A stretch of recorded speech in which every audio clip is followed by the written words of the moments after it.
Hello बच्चों, चलिए प्रश्न को देखते हैं। प्रश्न है आकृति में एडी त्रिभुज एबीसी की माध्यिका है तथा एएम लंब है बीसी। सिद्ध कीजिए कि एसी का वर्ग बराबर एडी का वर्ग योग बीसी गुणा डीएम योग बीसी बटा 2 का वर्ग। तो प्रश्न को आगे हल करें उससे पहले जो प्रश्न की मुख्य अवधारणा है उस पर विचार करते हैं। तो इस प्रश्न के लिए जो मुख्य अवधारणा है वह हो जाएगी पाइथागोरस प्रमेय का सूत्र। अर्थात हम यहाँ पर यह देखेंगे कि पाइथागोरस प्रमेय का सूत्र क्या होता है। तो पाइथागोरस प्रमेय बराबर होता है कर्ण का वर्ग बराबर आधार का वर्ग योग लंब का वर्ग।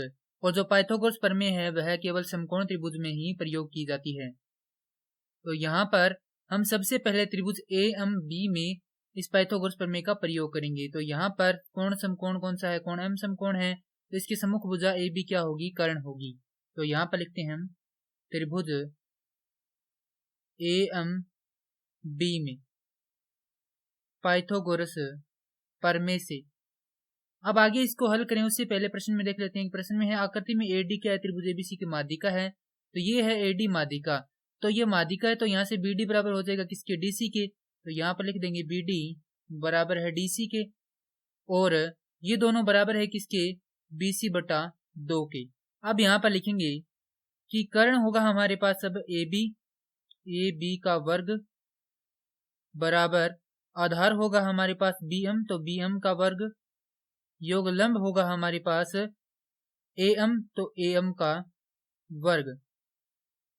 अब त्रिभुज एएम सी में पाइथागोरस प्रमेय से इसे नाम देते हैं समीकरण संख्या 1 और आगे अब लिखेंगे। तो हमारे पास जो त्रिभुज एएम सी है उसमें कर्ण भुजा होगी समकोण के सम्मुख भुजा अर्थात एसी। तो एसी का वर्ग बराबर एएम का वर्ग योग आधार है हमारे पास एमसी तो एमसी का वर्ग।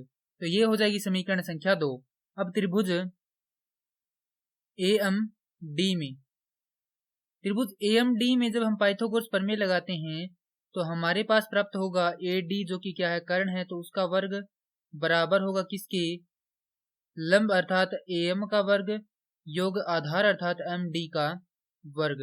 तो यहाँ से एएम के वर्ग को यदि हमें निकालना हो तो हमारे पास आएगा ए डी का वर्ग घटाव एम डी का वर्ग बराबर है किसके? एएम के वर्ग के।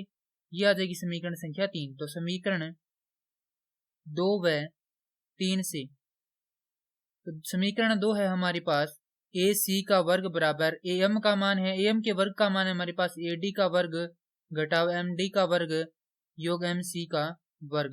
अब हमें जो प्रश्न है उसमें ए सी का वर्ग चाहिए ए डी का वर्ग चाहिए। तो हमारे पास दो तो यहाँ पर भुजाएं आ चुकी है। अब हमें यहाँ पर एम डी जो कि हमें यहाँ पर चाहिए परंतु हमें एम डी का वर्ग नहीं चाहिए और हमें चाहिए यहाँ पर बी सी।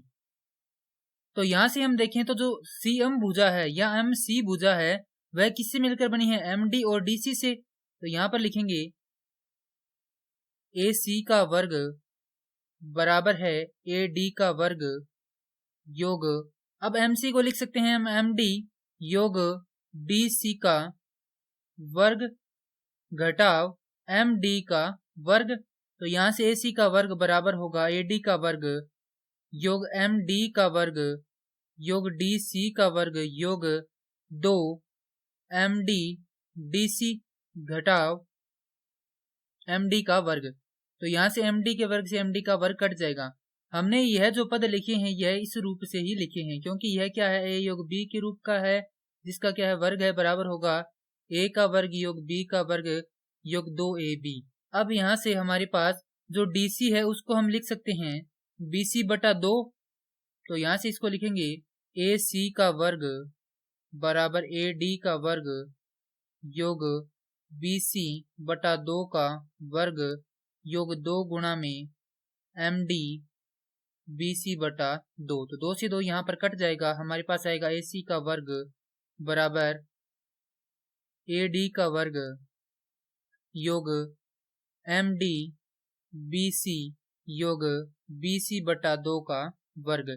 और यही क्या करना था? हमें सिद्ध करना था। मैं आशा करता हूँ कि यह प्रश्न आपको समझ में आया होगा। धन्यवाद।